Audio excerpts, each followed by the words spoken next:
Hi, I'm Barb Nangle. I'm the founder of Higher Power Coaching and Consulting. I want to welcome you to my podcast, Fragmented to Whole: Life Lessons from 12-Step Recovery. On this podcast, I share my experience, strength, and hope from recovery. I don't support or endorse any particular 12-step recovery fellowship, and I don't claim to speak for any of them either. My hope is that you will find my words helpful in some way, whether you're in recovery or not. This is episode 95, How to Understand the Relationship Between Trust and Honesty. I had a realization while I was doing a spiritual reading the other day. The reading said something about honesty requiring trust. That hit me in a way that I never thought of before, so I wrote it down. And then I wrote, I'm willing to be real with you only when I trust. And then it struck me that it's not just when I trust others. I have to trust me too in order to be honest. I have to trust myself to protect myself. And I also have to trust others to a certain extent in order to be honest, but I'll get to that. In the past, I was dishonest a lot. I really didn't know that until I came into recovery. I truly believed I was an honest person. I can see now that some of my dishonesty came from the fact that I really didn't know who I was. I didn't know the boundaries of me, my real identity. So I said yes to things I didn't want to say yes to. I said I would do things I didn't want to do. I said I would be happy to do things that I wasn't happy to do. I was dishonest to the other person and sometimes even to myself. I didn't trust myself enough to protect myself, to protect my boundaries. I had a history of abandoning myself all the time. And that came from the fact that I grew up in a dysfunctional family with parents who, by the way, they had the best of intentions, but as they say, the road to hell is paved with good intentions. So their good intentions didn't matter because I couldn't trust them to take care of me, particularly emotionally. I couldn't trust them not to destroy my identity. They didn't want me to be who I was. Specifically, my father didn't want me to be the kind of daughter that I was. He wanted a very different kind of daughter. The way I think of it is that I wasn't as feminine as he would have liked me to be. What's really ironic is that I've become way more comfortable with my femininity as a result of my recovery. And as I'm saying this, I'm just now connecting my discomfort with my femininity with my father in a way I haven't before. So thank you, podcast community, for giving me the opportunity to process my own shit right here in front of you. I've never thought of myself as a terribly feminine person. However, as I got older and I had more and more women friends who presented rather androgynously, particularly lesbian women, they'd be like, "You're totally feminine. What are you talking about?"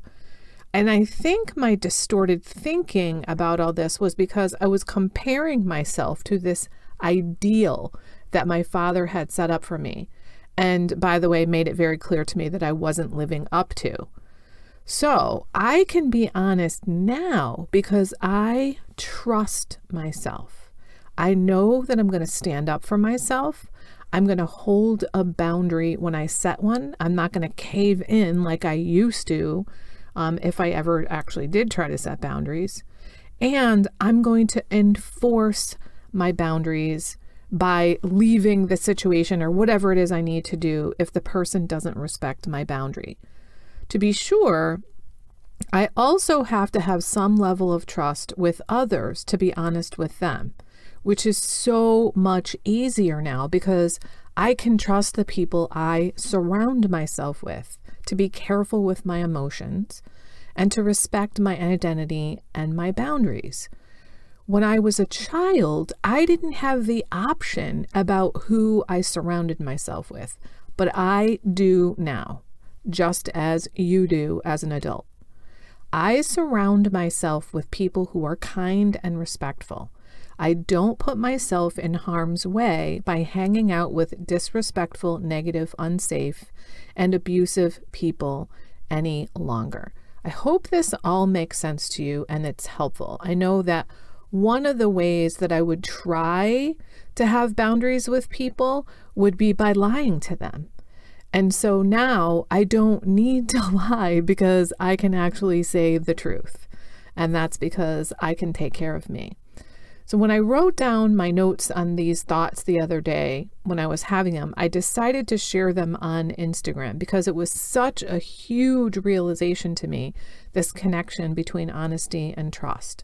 That it's not just about trusting others, it's about trusting me too. And speaking of Instagram, if you're not already following there, please do that. I'm at Higher Power Coaching. And one more thing. So this is episode 95. My 100th episode is coming up and I want to do something special. I have some ideas about what I might do. I've been asking for ideas and some people have mentioned they want to hear music or recovery readings that are meaningful to me. Somebody asked that I talk about how to cultivate a gratitude practice, and I'm going to do all of those things. But if you have other ideas for how I might mark this milestone, please let me know by emailing me, barb@higherpowercc.com, or DM me on Instagram at Higher Power Coaching. I'm probably going to do a Zoom meeting and record it and play the recording as my podcast, but I'm not sure if it's going to be open to the public or not. So let me know if you think it should be, and if so, if you'd like to attend. That's it for today. Remember, healing is possible. It is never too late to recover, and no one is beyond hope. Talk to you next week. That's it for today. Please share this episode with anyone who might find it helpful. If you like what you've heard here, you might be interested in private coaching with me. If that sounds like you, then head on over to barbchat.net, or you can get on my calendar for a free 20-minute consultation to help you make lasting changes in your life, like I've made deep, lasting changes in my life.